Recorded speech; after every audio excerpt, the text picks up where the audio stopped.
বিকেলে ভাবছিলাম কি খাবো, তাই কাকিমাদের দোকান থেকে ফুচকা নিয়ে চলে এলাম। এই দেখো ফুচকা এই ব্যাগেতেই আছে, ফুচকা, তেঁতুল জল, আলু সব একভাবে নিয়ে চলে এসেছি। এবার বাটি আর প্লেটে এগুলো নিয়ে নেব, নিয়ে খাবো। দেখো দেখো তেঁতুল জলটা ঢেলে নিলাম, এটা রেখে দিলাম সাইডে।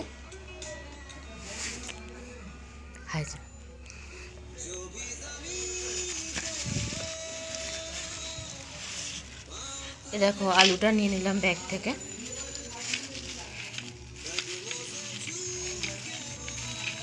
আলুটা প্লেটে নিয়ে নিলাম।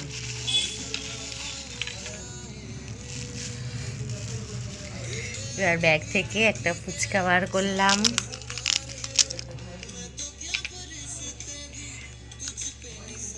ভালো করে একটু মাখিয়ে নিই, এটা একটু মাখিয়ে নিই।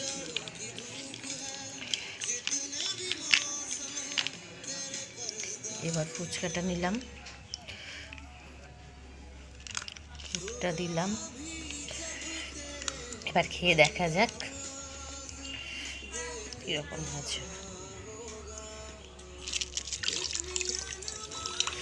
যা, এটা নিতে গিয়েই ভেঙে গেল, এটা রেখে দিলাম পাশে। আর একটা নিলাম,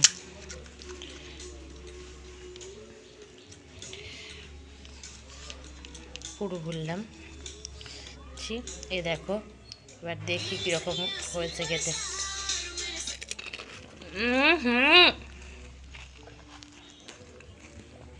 খুব সুন্দর হয়েছে।